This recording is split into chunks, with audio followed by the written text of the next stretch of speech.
According to Air Force directives, a full-bird colonel should not be flying a frontline combat strike deep inside hostile Iranian airspace. Yet, there he was on that Friday morning, operating an F-15E Strike Eagle when an Iranian missile suddenly struck his combat aircraft. To get him out, the U.S. military risked over 100 Tier 1 operators and lost multiple aircraft in a chaotic 48-hour window. Today, we are stripping away the fake narratives to analyze the actual tactical nightmare and the massive equipment losses of the operation. We will uncover the real reason why Iran almost captured a high-value American target during this highly unusual and classified mission. The mainstream media is enthusiastically calling this chaotic event a miraculous rescue story, while ignoring the brutal military reality. You might have heard a Hollywood superhero script about an injured officer hiking up a massive mountain with a broken leg to reach safety. But military insiders are looking at the smoking wreckage and asking one terrifying question about the bloodiest mission of the decade. A full-bird colonel operating as a weapons systems officer in hostile airspace is a massive anomaly that implies a highly covert payload. This specific detail strongly suggests that the flight was never a routine patrol, but rather a highly classified and dangerous operation. We must question why the Pentagon authorized an enormous multi-million-dollar extraction package to save one man from the hostile terrain. In the seconds that followed the missile strike, everything he had been trained for became the only thing keeping him alive in the dark.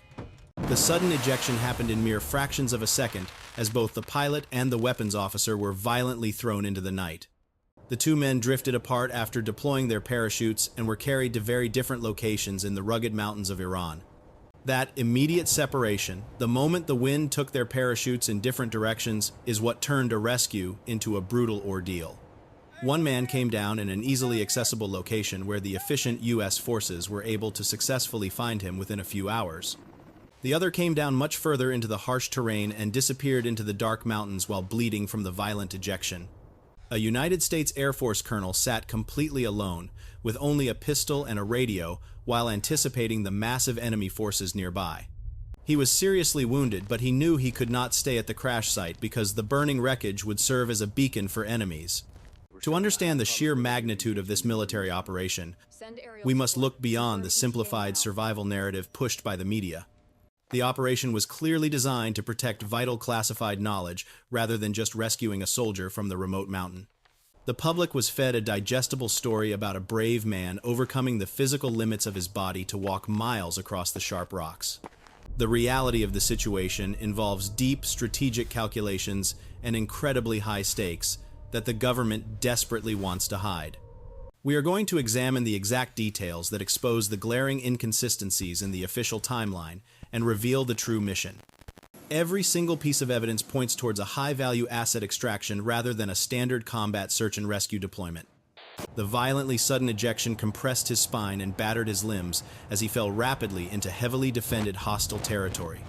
The colonel did not survive by morphing into Superman and performing physically impossible feats on a severely shattered human leg.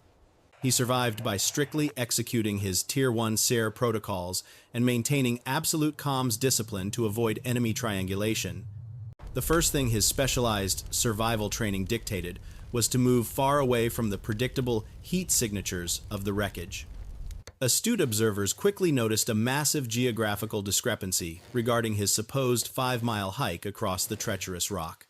The official crash site of the F-15 is reportedly located almost 400 kilometers away from the ultimate extraction location. It is biologically impossible for a critically wounded pilot to cover that immense distance on foot within a tight 24 hours.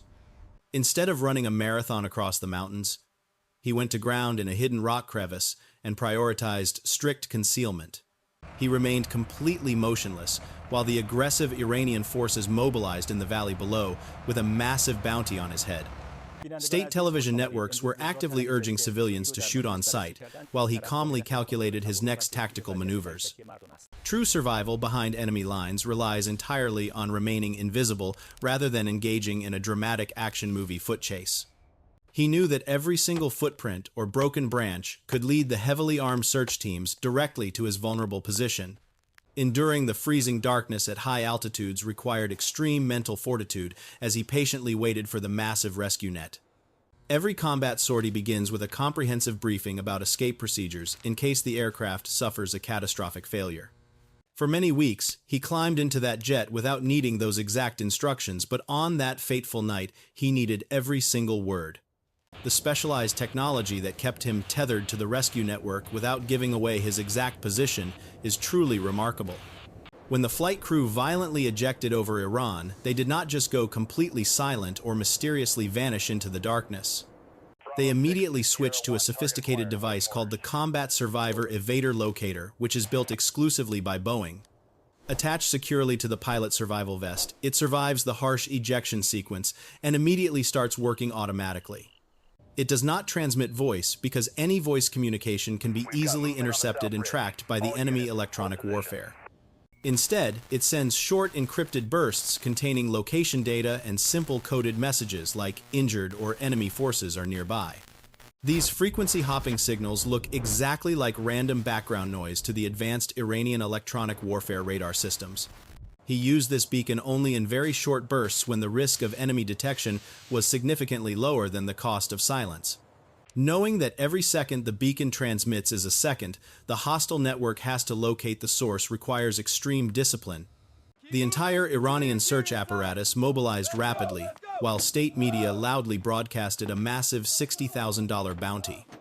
But the intense hunt was unexpectedly complicated by local Iranian civilians who actively crowded the treacherous mountain roads. Many locals intentionally blocked the heavily armed IRGC convoys with their own cars to create chaotic traffic jams everywhere. This unexpected civilian interference drastically reduced the ability of the enemy units to rapidly triangulate the distress beacon. The precise location within meters was being fed directly to the White House and every element of the massive rescue package building. The isolated airman was forced to make these complex tactical calculations alone in the freezing dark while bleeding from his wounds. He knew perfectly well that his survival depended on an intricate dance between transmitting data and remaining absolutely invisible. While the wounded colonel lay hidden in his crevice, a massive CIA operation was actively running in the background to buy him time. The intelligence agency immediately launched a brilliant deception campaign by spreading false rumors through human intelligence networks. They actively told the Iranian security apparatus through various confidential back channels that the lost American had already been found.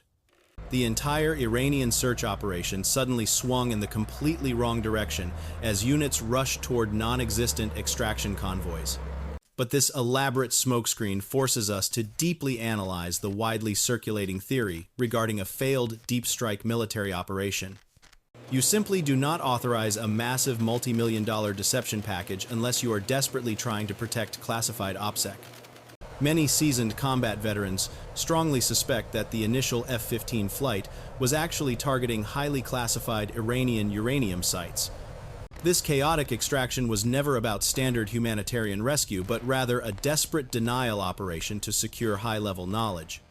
The Pentagon could not allow the hostile enemy forces to capture a high-ranking officer who possessed top-tier tactical military secrets. This brave American soul remained completely invisible in the Rocky Mountains, thanks only to the extraordinary capabilities of the CIA. At some precise moment in the middle of the night, the Human Intelligence Network finally confirmed his exact position for the military.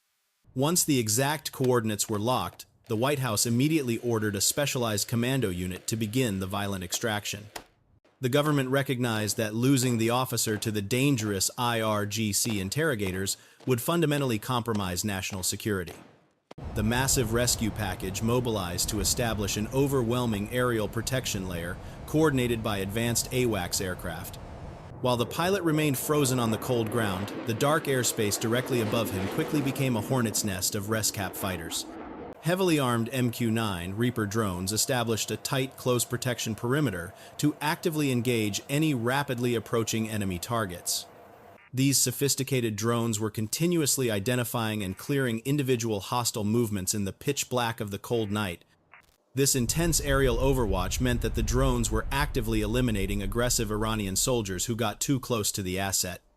But maintaining this dominant ResCap perimeter over a fully alerted hostile nation inevitably resulted in catastrophic aerial attrition. Independent experts noted that the incredibly fierce air defense network managed to shoot down multiple drones and damage an A-10 Warthog.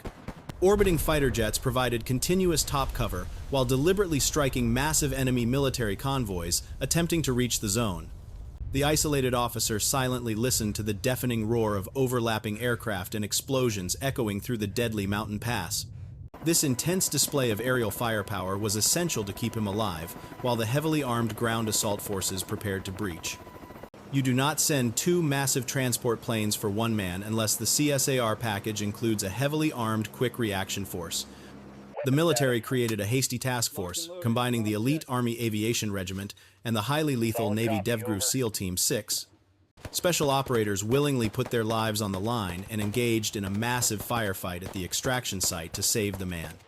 This was absolutely not a clean and peaceful extraction because the heavily armed American forces had to kill approaching enemy units. Reports quickly emerged of large numbers of dead and wounded IRGC troops being frantically transferred to local Iranian hospitals. The elite tier, one operators had to climb that treacherous ridge in the dark while actively neutralizing any immediate enemy threats. Hundreds of Special Forces personnel were fiercely operating on Iranian ground to establish a highly secure temporary staging base. The extreme volume of close-quarters combat proves that this extraction mission was an incredibly violent battle from start to finish. The daring extraction plan hit a catastrophic wall when commanders landed two heavy transport aircraft on unsuitable Iranian dirt. The nose gears of both massive C-130 planes became deeply stuck in the soft ground and created an absolute tactical nightmare. The original reports conveniently omitted the catastrophic hull losses that occurred during the final stages of the operation. Those transport aircraft were not just abandoned in the desert, but they were actively scuttled by the retreating U.S. forces. The military used multiple heavy bombs to intentionally destroy the stranded airplanes before the dawn illuminated the valley. This extreme measure was absolutely necessary to deny highly classified cryptographic gear and advanced tech to Iranian agents.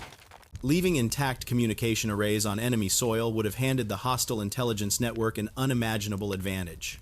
The rescue forces were forced to desperately call in 3 additional aircraft just to evacuate the stranded troops and the asset. The true mathematics of this chaotic war reveal a staggering $300 million price tag for a single extraction. The catastrophic list of destroyed equipment includes multiple downed drones and 2 incinerated C-130 heavy transport planes. The Pentagon risked a massive geopolitical escalation by sending hundreds of elite special forces into hostile Iranian territory. Connecting all of these tactical anomalies strongly implies that the government is hiding the true nature of the original flight. The official heartwarming story of human endurance serves as the perfect camouflage to hide the catastrophic military failures.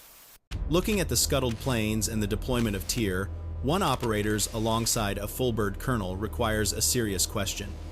Was this a miraculous combat rescue, or a failed deep strike black op that the Pentagon is desperately trying to spin into a victory? Drop your detailed tactical assessment in the comments section below right now so we can thoroughly debate this classified mission.